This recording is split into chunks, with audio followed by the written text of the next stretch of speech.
Quand on a un problème de poids, le microbiote est déséquilibré. Il peut être déséquilibré en termes de présence bactérienne. Et à côté de ça aussi, on a constaté une baisse de la biodiversité. Nos kilos sont influencés par la présence d'un microbiote déséquilibré. AVS avec Philippe Robichon. AVS, vous le savez, ça veut dire à votre santé, bienvenue. Très content de vous retrouver pour une nouvelle matinée santé sur Beurre FM. Mon invité, c'est Martine Cotina. Bonjour. Bonjour Philippe, bonjour à tous. Vous êtes la bienvenue, gastro-entérologue. Vous êtes spécialiste du reflux gastro-œsophagien et vous êtes même spécialiste des traitements nutritionnels, puisque selon vous, il est possible de faire de l'alimentation une véritable thérapeutique. Fini les inhibiteurs de la pompe à protons, les IPP comme on dit. Et là, vous êtes ici pour nous parler de maigrir de plaisir en charmant ces bactéries. L'éditeur, c'est Thierry Soucard. C'est l'approche du microbiote, par le microbiote, du poids. En quoi est-ce que ça bouleverse nos connaissances ? Ça bouleverse nos connaissances parce qu'en fait, on se rend compte que le microbiote, qui a une situation stratégique au niveau de notre organisme, puisqu'il est placé à l'interface entre tout le monde extérieur et notre monde intérieur, va jouer un rôle considérable pour notre santé et va participer bien sûr au développement de toutes les maladies, qu'elles soient digestives, extra-digestives. On a regardé, alors on a observé au microscope le microbiote des personnes obèses. Et qu'est-ce qu'on a vu ? Qu'est-ce qu'on a constaté ? Des personnes obèses et en surpoids d'ailleurs, en surpoids. Effectivement, quand on a un problème de poids, le microbiote est déséquilibré. Alors déséquilibré, ça veut dire qu'il peut être déséquilibré en termes de présence bactérienne, c'est-à-dire par exemple plus de bactéries inflammatoires, plus de bactéries pathogènes et surtout moins de protectrices, de bactéries protectrices comme les lactobacilles, les bifides, les Akkermansia, Rosburgia, etc. Et à côté de ça aussi, on a constaté, et ça c'est quelque chose qu'on retrouve dans toutes les études, une baisse de la biodiversité. Et cette baisse de la biodiversité, vous voyez qu'elle est à l'image aussi de la baisse de la biodiversité de notre planète. Et donc cette baisse de la biodiversité, on va la retrouver constante dans toutes nos maladies de civilisation. Donc ce qui voudrait dire que nos kilos en trop sont une affaire de bactéries intestinales. Effectivement, nos kilos sont influencés par la présence d'un microbiote déséquilibré, disons que sont majorés par la présence de ce microbiote qu'on appelle dysbiotique. On appelle la dysbiose en termes de microbiote, qu'est-ce que c'est ? Ça veut dire justement le déséquilibre du microbiote. Et donc vous êtes là pour rétablir la symbiose. Voilà, exactement. Le but, c'est de rétablir cet équilibre. Alors le microbiote intestinal, tout le monde en parle depuis quelques années. Tout le monde ne sait pas ce que c'est précisément. Qu'est-ce que c'est que ce fameux microbiote intestinal ? Voilà. Alors déjà, ce qu'il faut comprendre, c'est que le microbiote, c'est une communauté de micro-organismes, c'est-à-dire de microbes, que ce soit bactéries, virus, champignons, parasites, qui vivent en communauté, en formant un certain équilibre dans un écosystème donné. Ce qui veut dire qu'il y a des microbiotes partout. Partout dans notre environnement et partout aussi dans notre corps. Avec des microbiotes différents selon les différentes parties du corps, voilà. Et donc, on va avoir microbiote sur la peau, microbiote au niveau de la vessie, microbiote au niveau du sang, microbiote au niveau du vagin, etc. Et on a un microbiote intestinal. Et s'il fait tant parler de lui, c'est parce que c'est là où on a les communautés bactériennes les plus importantes. Et quel est son rôle dans l'intestin ? Alors, son rôle, il est multiple. Donc, non seulement ce microbiote, il va nous défendre, nous aider à nous défendre de toutes les infections, parce qu'en stimulant notre système immunitaire, mais aussi il va participer activement à tout ce qui est digestion, absorption des nutriments. Il va jouer dans plein de métabolismes. Il va réguler aussi le métabolisme de stockage des graisses. Il va participer à de très nombreuses fonctions diverses et variées. Donc, il va intervenir en fait dans tout. Alors, vous prenez l'exemple de personnes qui n'arrivent plus à perdre du poids et qui se demandent pourquoi alors qu'elles ont l'impression de manger beaucoup moins. Vous avancez l'hypothèse qu'effectivement, c'est simplement parce qu'il y a encore une fois, il y a une dysbiose au niveau du microbiote. Effectivement, on s'est rendu compte que cette dysbiose augmentait l'extraction calorique des aliments, modifiait les index glycémiques, que cette dysbiose augmentait aussi la surface d'absorption des nutriments, c'est-à-dire qu'au niveau du grêle, on avait les villosités qui augmentaient, et donc les nutriments étaient absorbés en plus grande quantité, et on s'est rendu compte surtout que ce microbiote allait perturber la barrière intestinale, qu'il allait rendre beaucoup plus perméable aux fragments bactériens, par exemple, des bouts de bactéries qui allaient traverser la muqueuse intestinale, et donc qui allaient se balader dans l'organisme et qui allaient déclencher surtout un gros phénomène inflammatoire et qui va être responsable en grande partie de cette modification du stockage des graisses. Alors, est-ce qu'on sait aujourd'hui, dans l'état actuel des recherches, quelles sont les bactéries qui sont responsables de la prise de poids ? Alors, ce qui est plus embêtant, si vous voulez, au niveau de la responsabilité, c'est plutôt la baisse de la biodiversité. Et c'est ça qui joue le rôle le plus important et qu'on va retrouver dans toutes les études. Après, alors, ça nous amène à voir de quoi est constitué un microbiote et quelles sont les grandes familles de bactéries qui sont à l'intérieur. Exactement. Donc il faut comprendre qu'il y a plusieurs classes de grandes familles bactériennes. Il y a notamment les firmicutes, les bactéroïdètes, et puis il y a les actinobactéries dont font partie les bifides. Il y a 3 grandes classes de bactéries. Répétez, parce que là vous êtes allé un peu vite pour notre cours de bio là ce matin. Donc on a les... Alors on a 3 grandes familles en fait qui composent les 80% de notre microbiote. On a les firmicutes, les bactéroïdètes, et on a la 3e classe qui est les actinobactéries dont font partie les bifides que tout le monde connaît pour être des protecteurs. Que tout le monde connaît, grâce à la publicité. Oui, voilà. Vous savez, mais maintenant, ils n'ont plus le droit de le dire. Ils n'ont plus le droit de l'avancer comme avantage santé. Voilà. Le fameux bifidus actif. Exactement. Alors, ce qu'on sait aussi, c'est que effectivement, ce qui joue un rôle important, donc non seulement cette baisse de la biodiversité, mais aussi une inversion du rapport entre les firmicutes et les bactéroïdètes. Mais bon, ceci dit, c'est de la science, c'est pas retrouvé dans toutes les études, alors que la baisse de la biodiversité, c'est vraiment la constante qui est retrouvée et sur laquelle il faut s'intéresser. Donc, il faut qu'on ait les 80% dans les 3 familles, plus les autres, en fait. Voilà, et il faut de la biodiversité, exactement. Il faut tout un ensemble de bactéries. C'est important. On n'arrive pas à dire précisément, donc, quelles sont les bactéries aujourd'hui qui sont responsables de la prise de poids et qui sont vraiment dans l'obésité. C'est vraiment le déséquilibre. Accusé. C'est vraiment le déséquilibre qui crée cette augmentation du prise de poids. Alors, bien sûr, quand vous allez avoir un régime déséquilibré, par exemple riche en protéines animales, on sait que ça va favoriser certaines bactéries, comme Alistipes, etc., qui dégradent beaucoup les protéines animales et qui font partie de ce pool de bactéries responsables. Mais il n'y en a pas qu'une. C'est tout un ensemble. Vous voyez, c'est beaucoup plus complexe que ça. Oui, ça serait trop simple. On dirait c'est à cause de cette bactérie. Donc on dirait on va se supplémenter ou alors on va prendre des... Non, c'est bien plus complexe que ça. C'est vraiment, il faut vraiment jouer sur la globalité de ce microbiote. Alors, on a l'habitude de parler de l'IMC. Donc, c'est vrai qu'aujourd'hui, l'IMC, c'est un acronyme qui est plutôt connu aujourd'hui. C'est l'indice de masse corporelle. Vous ajoutez un paramètre complémentaire, c'est le PA. Le périmètre abdominal ou le tour de taille, tout simplement. Ne me regardez pas. Donc, comment est-ce qu'on mesure le PA ? Et pourquoi est-ce que vous rajoutez ce périmètre et à quoi est-ce qu'il vous sert ? Alors, on s'est rendu compte, c'est vrai que comme vous dites, l'IMC, c'est vraiment l'indice qu'on utilise le plus couramment dans les études scientifiques et en pratique courante. Mais on s'est rendu compte que d'abord, il n'était pas toujours fiable quand, par exemple, les gens, c'était des grands sportifs. Grand sportif, ça voulait dire que, par exemple, vous avez une masse musculaire qui est plus importante et la masse musculaire est plus importante et pèse plus lourd que la masse graisseuse. Donc là, votre IMC est forcément plus élevé parce que... Il est faussé. Donc, deuxième chose, et ça, c'est ça le plus important, qui a déterminé ce changement d'orientation, c'est que quand vous avez un index, un IMC normal, vous pouvez avoir des maladies métaboliques. Donc un risque de diabète, c'est-à-dire de problèmes de poids, donc surpoids ou obésité, maladie cardiovasculaire.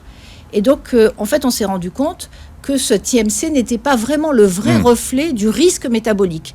Et c'est pour ça qu'on a déterminé le périmètre abdominal, qui, lui, est un véritable reflet de la masse grasse que vous avez dans le ventre, c'est-à-dire de la masse grasse, ce qu'on appelle viscérale. Et cette masse grasse reflète le risque métabolique, c'est-à-dire le risque de problème de poids, par exemple. D'accord. Donc, comment est-ce qu'on le calcule, ce PA ? Alors, on le calcule avec un petit mètre ruban. tout simple. À l'ancienne, hein, À l'ancienne. ouais, comme les couturières. C'est quand même mieux. En le plaçant à mi-distance, alors on met sa main sur le rebord, la dernière côte. On place sa main sur la crête iliaque, c'est-à-dire le sommet de l'os du bassin. Et on voit qu'il y a à peu près 4 travers de droit et ça se place au milieu.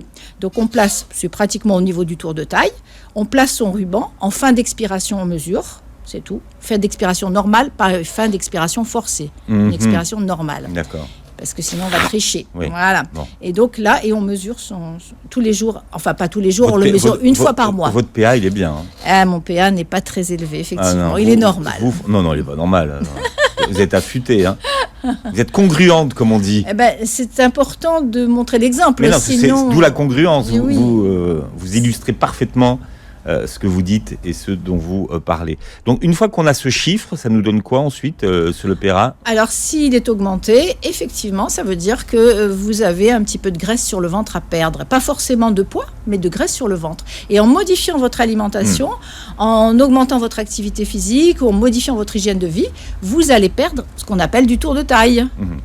Comment est-ce que vous aidez les gens que vous suivez à déterminer leur objectif en termes de perte de poids? Parce que souvent, c'est très irraisonné chez les gens. Ils n'arrivent pas à perdre 3 kilos, mais ils se disent je vais perdre 30 kilos. Vous, qu'est-ce que vous dites aux gens? Qu'est-ce qu'il est raisonnable de perdre? Alors, au départ, on leur dit surtout, il ne faut pas perdre trop vite d'un coup. Très important. Il faut perdre 10% du poids du corps si on a vraiment besoin de perdre ces 10% du poids du corps. Mais on commence toujours par 10% du poids du corps. Donc, quelqu'un qui ferait 100 kilos, il faudrait qu'il perde 10 kilos. Voilà, il faudrait qu'il commence comme objectif 10 kilos. En se disant que plus il va y aller tranquillement, et mieux c'est, parce que ça va éviter la reprise des kilos yo-yo. Donc, c'est très, très bien d'y aller tranquillement. Au départ, il y a souvent 4-5 kilos qui sont perdus rapidement, dès qu'il y a le changement nutritionnel. Et après, les kilos prennent un petit peu plus de temps à disparaître. Ce n'est pas un souci. Ce qu'il faut, c'est que ça dure dans le temps. Voilà. 10 kilos, 10%, kilos, c'est déjà pour des gens qui sont quand même... C'est déjà très bien, et ça fait perdre 30% de graisse viscérale. Donc c'est quand même très important. Ça veut dire que quand vous perdez que 10% du poids du corps, vous perdez beaucoup de graisse abdominale, et du coup vous réduisez énormément vos problèmes de santé. Mais quelle est la différence entre ce que vous appelez la graisse viscérale et la graisse abdominale? C'est celle-là, c'est celle que c'est la même. Non, c'est pas ça, d'accord. Ouais. Oui, c'est parce que je l'ai traduit. C'est la graisse de l'intérieur, Je l'ai traduit, voilà, c'est la graisse de l'intérieur, voilà. C'est celle qui va entourer les organes, etc. Et c'est celle qui est néfaste pour la santé. Donc, si vous perdez 10% de votre poids, vous perdez 30% de graisse à l'intérieur du ventre. Voilà, donc c'est quand même très important et ça va jouer un rôle extrêmement important pour sa santé et son risque métabolique. On parle du microbiote, ça pèse combien un microbiote? Ça pèse 2 kilos, c'est lourd. 2 kilos de bactéries? Oui, c'est 2 kilos en tout, quoi. Oui, c'est lourd. C'est plus que le cerveau. Ah oui, c'est... Il joue un rôle extrêmement important et d'ailleurs c'est peut-être pour ça aussi qu'on l'a appelé microbiote. Vous savez qu'avant on l'appelait flore intestinale, c'était plus poétique. Mais maintenant le nombre de microbiotes, parce qu'en fait on considère que c'est un véritable organe annexé à notre organisme. Comme la peau, comme tout ça, c'est un organe. Il faut le considérer comme nous appartenant. Enfin, en fait on a un nous bactérien. En plus, on a un soi humain et un soi bactérien. Oui, donc c'est pas du tout nouveau, c'est simplement le nouveau nom de la flore intestinale. Exactement. Non, mais c'est vrai que c'est ça vend mieux le microbiote. Peut-être. Hein. Alors, vous parlez on parlait du PA tout à l'heure, hein, que vous invitez à calculer. Vous parlez de ce qu'on appelle l'empreinte microbiotique. Donc, ça veut dire que chacun d'entre nous a sa propre signature du microbiote. Exactement. Donc chacun a son propre microbiote, avec bien sûr des espèces en commun avec d'autres personnes. Mais on a chacun notre propre signature microbienne qui va être déterminée par de nombreux facteurs, comme par exemple la génétique, le mode de naissance, le mode d'allaitement, les polluants, les médicaments, et puis bien sûr l'alimentation. On s'est rendu compte que l'alimentation jouait un rôle prépondérant pour l'établissement aussi de ce microbiote, parce que quand on a un microbiote, quand on est nouveau-né, il n'est pas complètement mature et il va se maturer progressivement en quelques années sous l'influence des bactéries de l'environnement, mais aussi énormément de l'alimentation. Et de l'accouchement. Oui, ça c'est au départ. C'est vrai que c'est là que le bébé commence à... Oui, ça joue énormément. Le mode d'accouchement joue un rôle très important, l'allaitement aussi, très important. Alors, il existe ce que vous appelez notre entérotype. C'est quoi l'entérotype ? Alors, notre entérotype, ça veut dire qu'effectivement, quand on étudie notre microbiote, on se rend compte que on a à peu près dans la population 3 grands entérotypes qui sont chacun dominés par une espèce bactérienne. Et ce qui est remarquable... En gros, on appartient à une de ces 3 familles. Voilà, un peu comme des groupes sanguins. Ouais. D'accord. Et ce qui est remarquable, et je pense que c'est ça qu'il faut retenir, c'est que l'espèce dominante bactérienne de chacun de ces groupes reflète l'alimentation. Notre alimentation. C'est-à-dire que si on a une alimentation plus riche en fibres, voilà, on aura plutôt tel type de bactéries. Si on a une alimentation plus riche en viande, en graisse saturée, on aura plutôt tel type de bactéries dominantes. Et donc, c'est ça qui est intéressant et c'est ça qu'il faut retenir. C'est-à-dire qu'effectivement, notre composition bactérienne va être modulée par l'alimentation. Est-ce que tous ceux qui nous écoutent ce matin peuvent aller au laboratoire pour dire, voilà, je voudrais savoir quel est mon entérotype ? Alors, on peut, non, pas entérotype, mais on peut faire analyser son microbiote actuellement. Bien sûr, chacun peut y aller.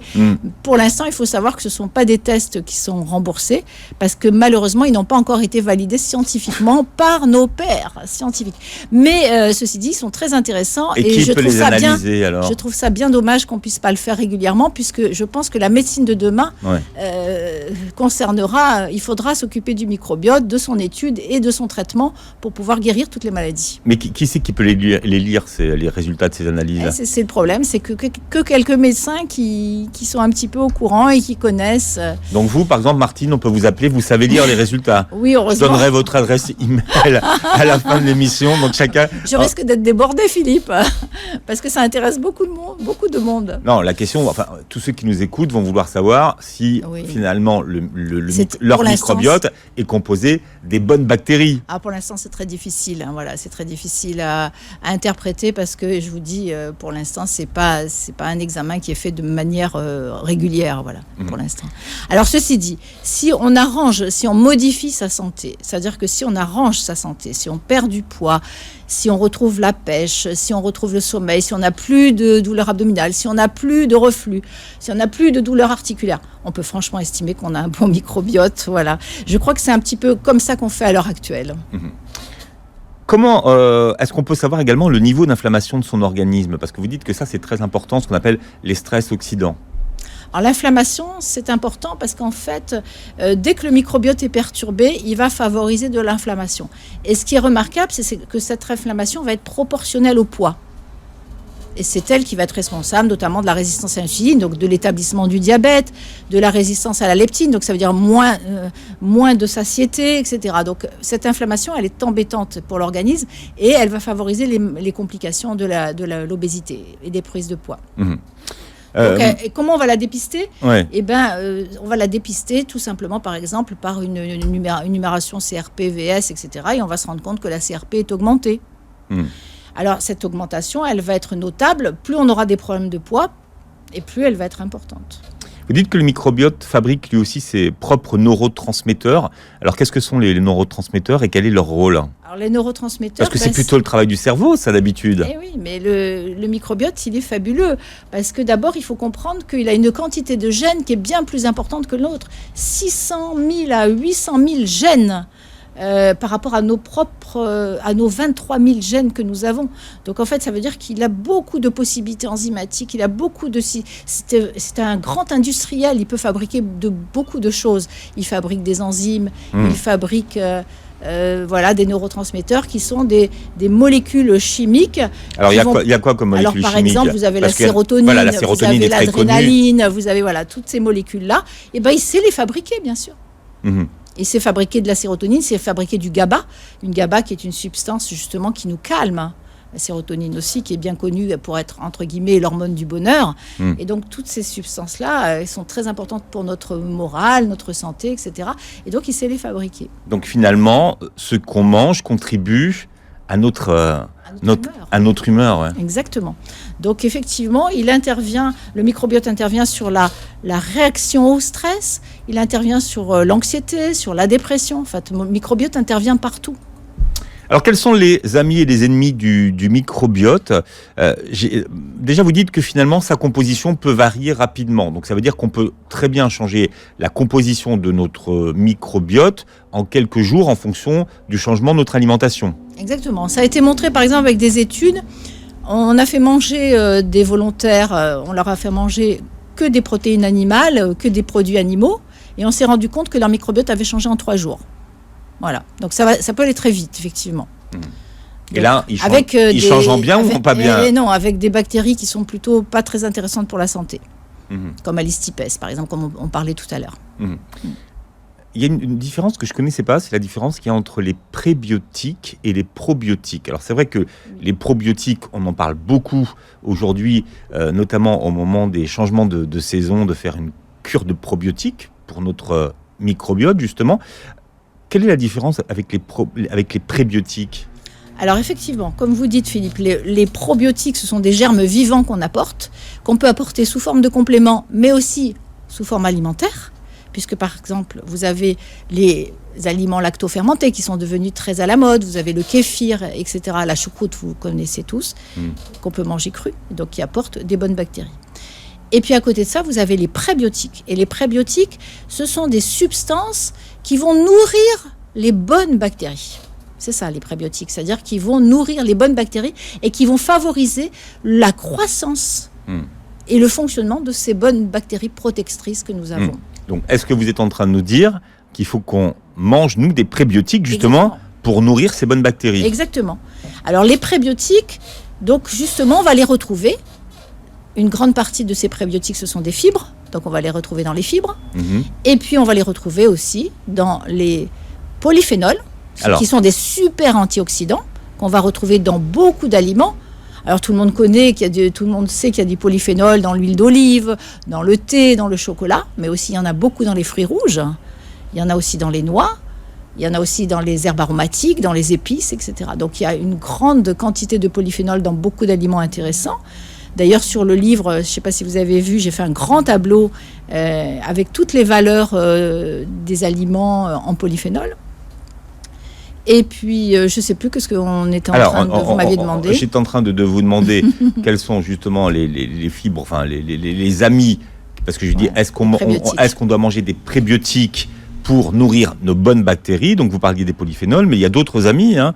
Il y a les oméga 3 également. Voilà, il y a les oméga 3 qu'il ne faut pas oublier parce qu'ils sont très importants. Ils vont favoriser aussi la bonne croissance des bonnes bactéries. Alors les oméga 3, c'est qui ? Alors les oméga 3, ça va être l'huile de colza, l'huile de noix, les graines de lin. Ça va être les petits poissons gras, ça va être les algues. Donc il n'y a pas tant que ça d'aliments oméga 3. Donc il va falloir bien faire attention. Parce que simplement apporter des oméga 3 dans son alimentation peut suffire déjà pour perdre quelques kilos sans rien faire d'autre. Oh, c'est intéressant ce que je vous raconte. C'est-à-dire ? Ça veut dire que si même vous ne changez rien jusqu'à quelques jours, vous mangez de la même façon. Même façon. Vous changez juste, vous apportez davantage d'oméga 3 à votre organisme et déjà vous allez perdre quelques kilos. Allez-y, donnez-moi une idée là. 2-3 kilos déjà.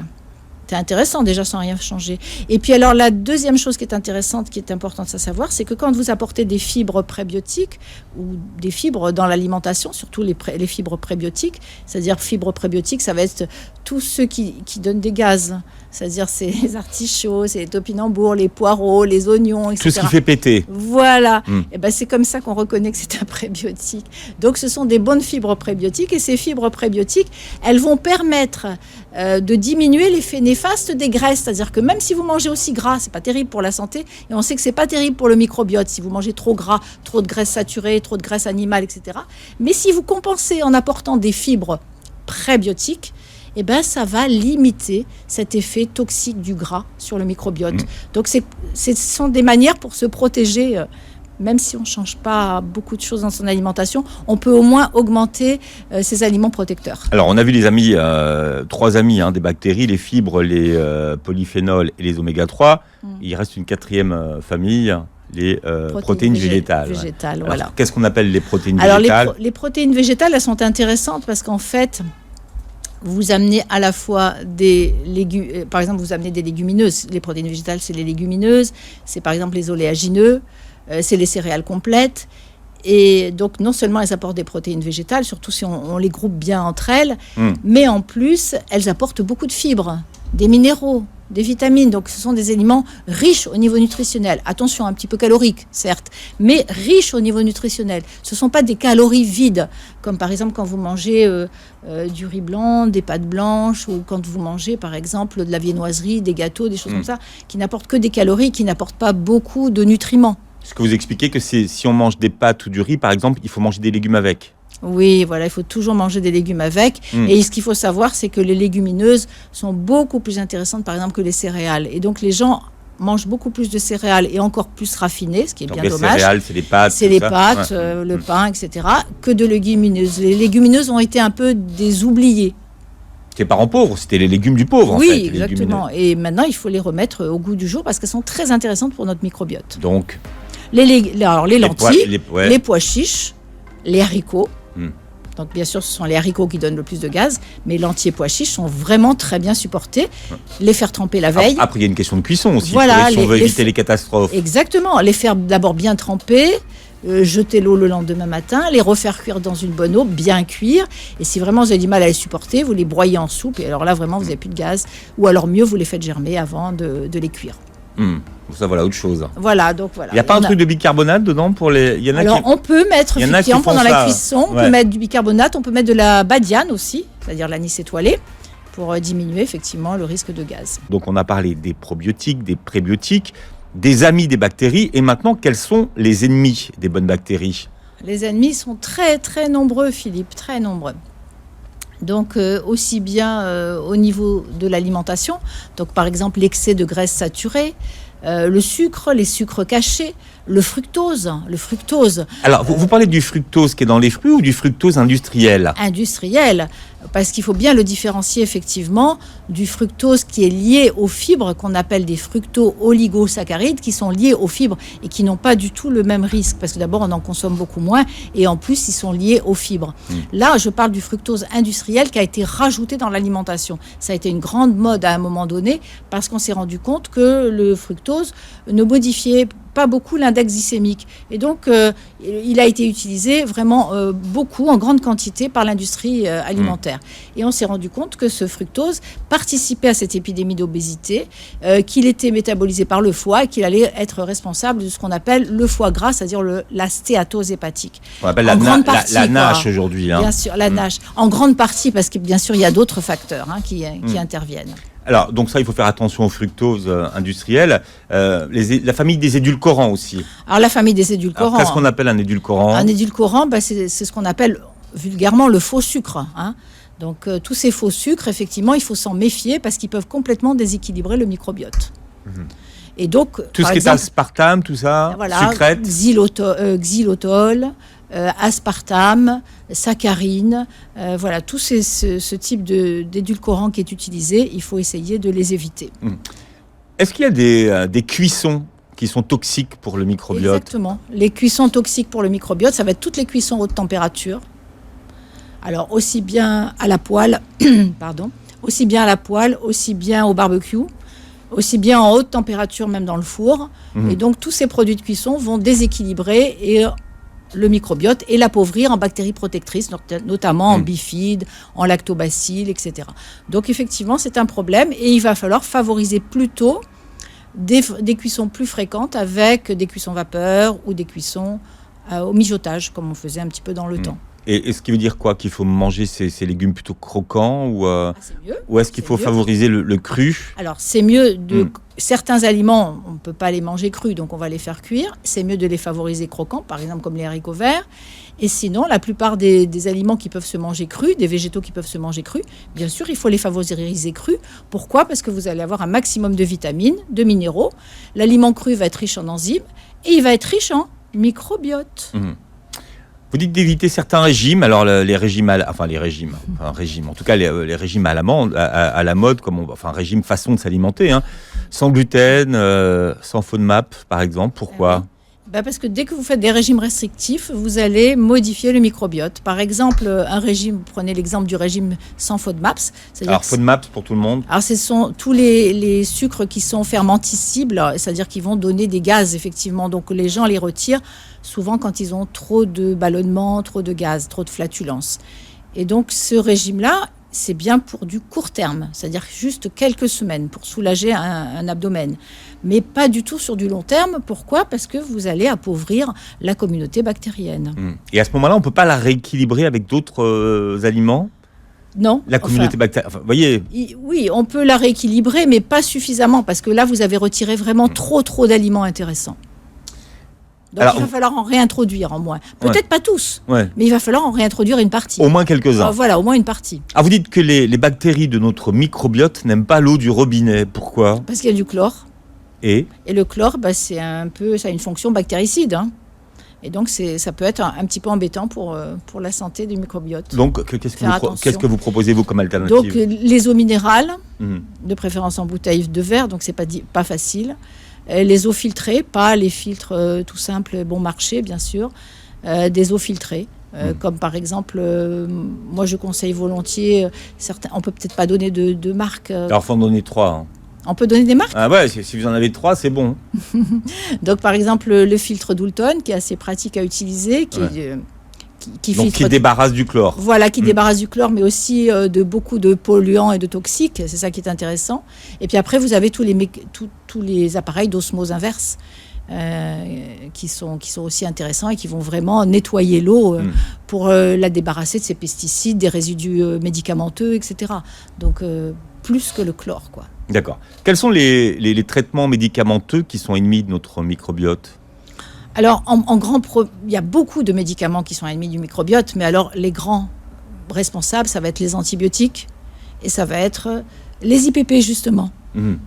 Pardon, c'est-à-dire les inhibiteurs de la pompe à protons. Et donc là, dans ces cas-là... Et donc, on va modifier le microbiote. C'est pour cette raison qu'on essaye de dire aux gens, surtout, les inhibiteurs de la pompe à protons, ça peut être bien en traitement d'attaque, mais après, il faut essayer de trouver d'autres alternatives pour pas les garder en continu. Qu'est-ce que vous pensez des compléments alimentaires, vous ? Alors, je pense que les compléments alimentaires, ça peut être une aide, mais que c'est pas le plus important. Et que le plus important, ça reste quand même la modification de l'hygiène de vie et l'alimentation. Donc c'est pas, on peut pas se supplémenter à outrance en pensant que ça va faire le travail. Voilà, ça peut aider, comme par exemple les prébiotiques, ça peut aider, puisque effectivement c'est une manière d'apporter des fibres et de nourrir ces bonnes bactéries. Je pense que dans quelques années, peut-être, on va voir fleurir des probiotiques beaucoup plus intéressants que ce qu'on a à l'heure actuelle par rapport au problème de poids. Voilà.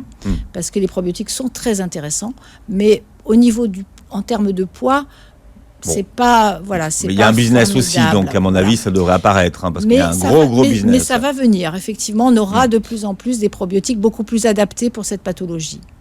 Le manque de magnésium, par exemple, c'est responsable de nos mauvaises bactéries. Et le manque de magnésium joue effectivement sur l'équilibre bactérien, il joue sur l'inflammation, il joue sur la perméabilité de l'intestin, il joue sur le stress oxydant. En fait, ce manque de magnésium, il favorise... c'est un facteur supplémentaire qui favorise quand même pas mal de pathologies. Et il ne faut pas oublier que quand vous êtes stressé, vous éliminez beaucoup de magnésium dans les urines. Et donc, faire attention à, quelquefois, si vous êtes trop stressé, vous supplémentez en magnésium. Là, oui, sûrement. Donc, dans ces cas-là, qu'est-ce qu'on fait ? On peut se supplémenter en magnésium. Il faut d'abord apprendre à mieux gérer son stress, bien sûr, avoir une meilleure alimentation parce que ça peut moduler l'expression du stress, et puis peut-être se faire aider si besoin. Parlez également d'un autre complément, le sélénium. Alors le sélénium est intéressant aussi, mais... Shkoun, le sélénium. Le sélénium est un super un minéral qui favorise, qui limite le stress oxydant, donc c'est quand même intéressant le sélénium. Mais si on doit parler en termes de compléments les plus importants, je vais dire moi plutôt la vitamine D. La vitamine D a un rôle essentiel.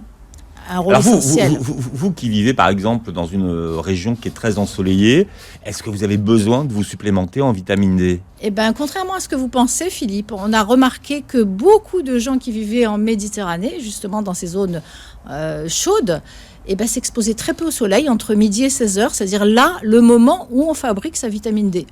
Et donc, les gens ou se mettent des écrans sur la peau, ou se protègent avec des vêtements, ou bien effectivement essayent de sortir en dehors de ces horaires-là.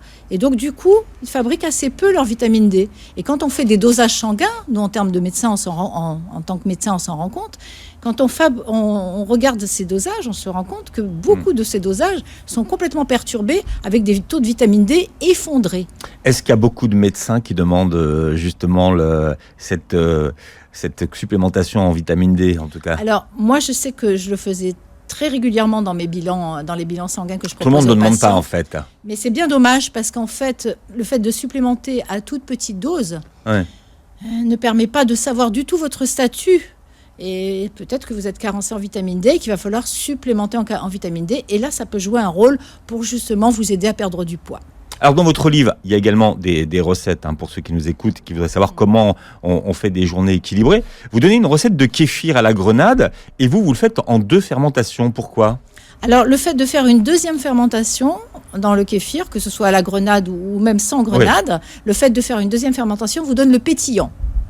Ah oui. C'est ça. Donc en fait c'est pour le petit côté pétillant. C'est pour le peps. Le goût est pas mieux, mais au moins ça pétille davantage. Et c'est très agréable. Ça donne une petite boisson très sympathique. Bon, alors si vous avez bien compris ce matin, notre microbiote peut être responsable du surpoids. Et donc, il faut simplement inverser les choses et rééquilibrer les choses par l'alimentation. Par quoi on commence ? On commence en premier par amener des aliments protecteurs. Les aliments protecteurs, les fibres. Donc plus de fibres dans son assiette. On apporte suffisamment d'oméga 3 et on apporte suffisamment de polyphénol et suffisamment de protéines végétales. Déjà, si on apporte ces 4 types d'aliments, plus de l'eau en remplacement de toutes les boissons sucrées et sodées, et plus si on bouge un petit peu, c'est-à-dire qu'on fait un petit peu d'activité physique, etc., eh bien déjà, on va commencer à perdre du poids, juste en faisant que ça. Donc c'est pas finalement... Et ce que vous disiez, c'est que la modification finalement du microbiote, elle est finalement... Elle va se faire régulièrement. C'est-à-dire que dès qu'on va commencer à apporter des aliments protecteurs, ça va commencer à modifier le microbiote, surtout que quand on joue vraiment le jeu et qu'on augmente vraiment les légumes. C'est-à-dire si, Philippe, demain, vous commencez par manger une grosse assiette de crudité, est-ce que vous allez avoir autant de place pour le dessert sucré ou pour, par exemple, manger du pain et du fromage ? Probablement non. Donc, en fait, la sélection va se faire naturellement. Pourquoi est-ce que certains hommes ont un ventre rond et dur ? Oui. Elle m'éclate cette question en fait. Et c'est pas des gens gros en fait en plus. Oui. Souvent c'est des gens qui sont plutôt minces et qui ont un petit ventre rond et dur. Pourquoi ? Alors déjà, il faut différencier. Déjà, vous avez un petit ventre rond. Le fait d'avoir un petit ventre rond et puis d'avoir le reste mince, c'est une obésité abdominale. Et c'est cette obésité qui pose problème pour la santé. Et quand ce ventre est dur, ça ne veut pas dire toujours qu'il est musclé, malheureusement. Ça veut dire qu'il commence à s'installer une fibrose, c'est-à-dire que dans le gros ventre, il y a une inflammation, et cette inflammation évolue de manière chronique vers la fibrose du tissu. Et donc, c'est pour ça que le ventre devient dur. Et quand le ventre devient dur, ça devient beaucoup plus difficile de perdre du poids, et c'est encore plus embêtant pour sa santé, avec plus de risques pour sa santé. Donc, il faut perdre ce ventre rond et dur. Et donc là, c'est de l'obésité. Et là, même si on n'en a pas l'air, en fait, c'est ça ? Oui, voilà, ça fait partie des problèmes de poids. Pourquoi est-ce que notre microbiote préfère-t-il les pommes de terre violettes ? Parce qu'il est snob ? Tout simplement parce qu'elles sont beaucoup plus riches en polyphénol et elles ont un meilleur index glycémique, mais elles sont surtout beaucoup plus riches en antioxydants. Oui. Alors après, les pommes de terre qui sont pas des légumes, rappelons-le. Alors après, ça veut pas dire qu'il faut en manger tous les jours. Et par contre, elles vont être beaucoup plus intéressantes, ces pommes de terre, si vous, après cuisson, vous allez les placer au réfrigérateur. Ça va faire modifier la structure de l'amidon. On dit qu'il rétrograde, c'est-à-dire qu'il va devenir beaucoup moins digestible. Et du coup, l'aliment va profiter davantage aux bactéries plutôt que de vous apporter des calories. Et est-ce que le fait de le mettre au frais, ça a un impact sur l'index glycémique ? Voilà, c'est ça. Ça le fait baisser ? Voilà, ça fait baisser l'index glycémique. Donc, et la différence avec une pomme de terre, donc pas violette, c'est important ? C'est toujours mieux de choisir des pommes de terre plutôt violettes, etc. Mais sinon, vous pouvez faire la même chose pour avoir de l'amidon rétrogradé avec une pomme de terre normale qui suffirait de cuire en robe des champs. Bon. C'est passionnant. Alors, Martine Cottina, je rappelle le titre de votre nouveau livre, s'appelle « Maigrir de plaisir en charmant ses bactéries ». chez Thierry Soucard. Vous regardez l'émission, si vous voulez la faire regarder à des gens autour de vous sur la chaîne YouTube. Vous écoutez le podcast. Merci d'avoir été avec nous. Je vous souhaite une très belle journée santé sur Beurre FM.